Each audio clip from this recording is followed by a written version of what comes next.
lovies, this is Love from Level Up Consulting Firm, and today we're going to be talking about how to keep your cool when you're under pressure. So listen, if you get lied on, somebody tries you in the workplace, you get a disrespectful email, you cannot react like you would if you was on the block, okay? You have to keep your cool. You have to remain in control of self. When people see that you have no self-control, they will not want to work with you. They will not want you in their building, because essentially people are driven by emotions and people drive businesses, right? And so if you can understand that a person's human and have empathy, good job. But you also have to understand when an individual is unstable or incapable of controlling themselves. So I'm going to teach you how you can stay in control of you and be on top. So the first thing I'm going to recommend is that you take a break. Step away from the computer, step away from the person, excuse yourself. And you can, if it's your supervisor, excuse me, allow me to excuse myself for a second. I'm not feeling too well. My head hurts. I'm not feeling too well. I think I've reached my capacity for today. Let's talk about this later. Not can we talk about this later? May we talk about this later? No, no options. Let's talk about this later. I want to make sure that I can respond to you appropriately, right? So take a step back. Don't feel like you have to address the situation right then and there. The second thing is breathe. You literally cannot stay angry when you're constantly breathing. Energy is going in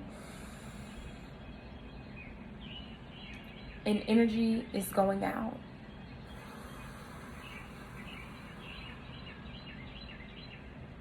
Just that breath right there was refreshing. It was energizing. Okay? Breathe in through your nose.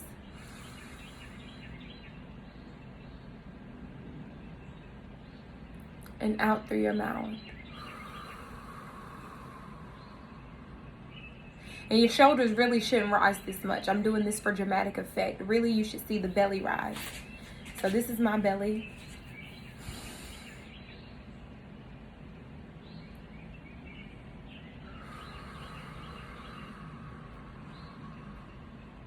Right?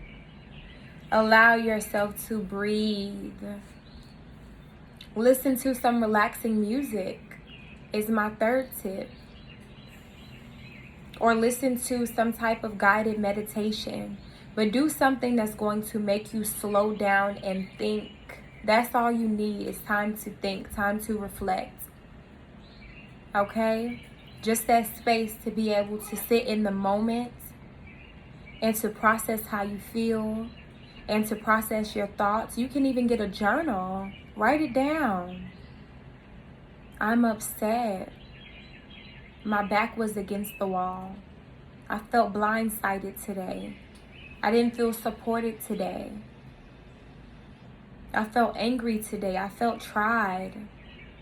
I felt like nobody cared, like my voice was not important, like I wasn't heard, like my thoughts don't matter, right? Write it down. Your journal cares. Your therapist cares, I hope.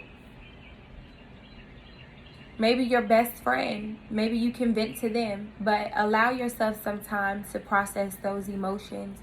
The next tip I'm going to give you is don't suppress it. I have a major issue with suppressing my emotions. I've always felt like showing emotions was weak.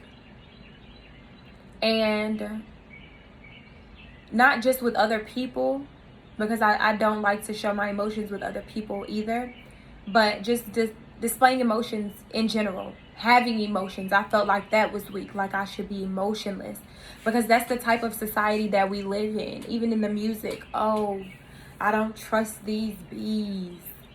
I don't trust nobody. I don't trust. We push that narrative. I don't trust, and it's cool to not trust anybody and to push people away and to not have any social circle or any conflict resolution skills. That's practice, and it's supposed to be cool. It's a cultural thing. It's a millennial thing, right? But has it helped you? Does it help you grow? And I'm not saying that you should not cut people off or you should not avoid people who you feel like put you in a bad mental space. What I'm saying is you have to know when to fold them and when to hold them. You have to know that. You have to know yourself well enough to know what you can and cannot handle. If you can't work on a project with the person, be honest with yourself. But don't be the person in the office that skips from person to person because this is not working and this is not working. I'll tell you, I used to work at an agency where I serviced clients who had autism spectrum disorder. And the good thing about that job is that you have a lot of flexibility. People have flexible schedules for you to choose from.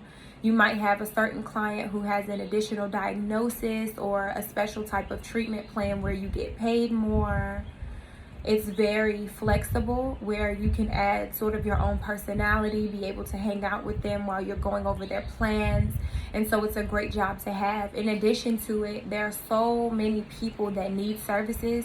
There's always a case to choose from. And so I would have an issue with the parents, like they would be annoying me with something that they would say, or I would feel like it was just my time to leave. I was fed up. And so I would just skip from case to case. And I was allowed to because that's the human services industry. You can leave a case if that's what you would like to do. And so I would get a different case. You know, it's not going to stop my money, but I don't know what kind of impact that had on whoever I was working with.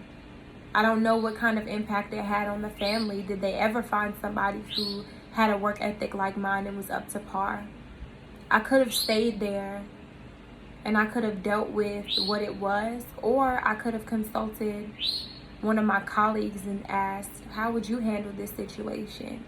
And also saw the benefits in it. Like, I've worked with a lot of great families and there were a lot of benefits to working with some of these families. And so I think the most important thing for me as I started to get older was just the realization that nothing is ever going to be completely perfect. And I like having things harmonious. I like just being at peace all the time. So I'll reject anything that doesn't feel good. Like, seriously, if it doesn't feel right, if I feel like it's a lot of pressure, nope, bye. You gotta go. I'll try to work it out for a little while, but sometimes even resolving problems is a process. It's not always going to happen fast. And so we live in such a popcorn society where we want everything hot and ready. We want it right now. And life doesn't work that way. So really try to think about the benefits of where you are, right? And really set boundaries and have conversations with people and let them know how you feel. And when you've exhausted your options, when you've done everything that you can do, when you've handled yourself accordingly, when you've practiced your breathing techniques, when you've worked on you, then you can make a decision to leave, and it's justified. And nobody can say anything. They will, probably, but you'll know in your heart that you did the right thing, regardless of what people will say about why you left the job or whatever the circumstances are. So I really hope that helps, and it's a journey. I still have days where I'm like, dang, I wish I wouldn't have let that person allow me to get that mad. I don't even say out of character anymore because that isn't my character. That has been how I've handled some issues. Yelling right back. Arguing right back. You know, but not every situation needs to be handled that way. And it's honestly better when you come with that still small voice and you're like, okay, just be that voice of reason, you know. Be that person that remains in control of themselves, even if that person is going off, and let them know, okay, let's talk about this later. And I do respect you. I respect your opinion, but I would like for us to both speak when we're level-headed. Is that okay? Don't just walk away from them, turn your back on them, and act like you don't care about what they're talking about. And if you're upset and a person does that to you, try to understand.